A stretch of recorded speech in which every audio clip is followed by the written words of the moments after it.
Assalamualaikum warahmatullahi wabarakatuh. Perkenalkan, nama saya Muhammad Fari Aku dari kelas AS2A NIM 231111002.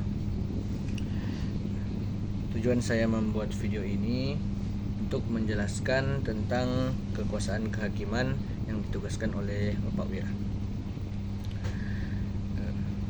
Kekuasaan kehakiman merupakan salah satu pilar dalam sistem pemerintahan yang demokratis dan berdasarkan hukum. Di dalam kekuasaan kehakiman ada namanya peradilan. Apa pentingnya peradilan? Kenapa peradilan itu harus ada? Peradilan harus ada, atau kenapa peradilan itu harus ada? Karena peradilan merupakan suatu fondasi sistem hukum yang adil dan berkeadilan.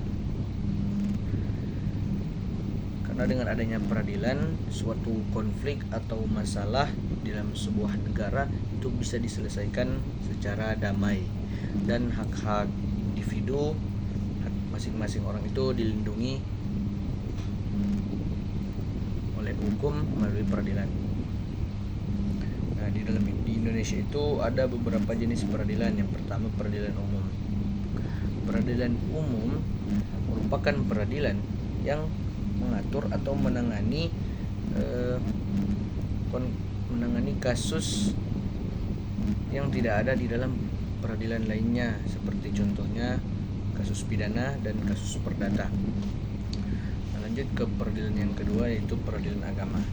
Peradilan agama merupakan peradilan yang menangani kasus yang berkaitan dengan agama, atau seperti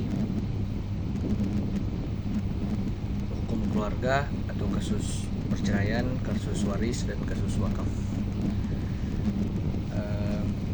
Yang ketiga, peradilan tata usaha negara atau PTUN. PTUN ini merupakan peradilan yang mengatur mengenai sengketa-sengketa yang berkaitan dengan pemerintahan, seperti hasil pemilihan umum dan lain-lain. Yang keempat, peradilan militer. Peradilan militer merupakan peradilan yang menangani hal-hal yang berkaitan dengan personel TNI. Jadi kalau personel TNI melakukan sebuah kasus pidana, maka dia diadili di dalam peradilan militer. Yang terakhir, peradilan khusus. Peradilan khusus itu peradilan yang merupakan peradilan yang menangani beberapa kasus-kasus tertentu, seperti perlindungan, seperti peradilan hak asasi manusia. Sekian. Assalamualaikum warahmatullahi wabarakatuh.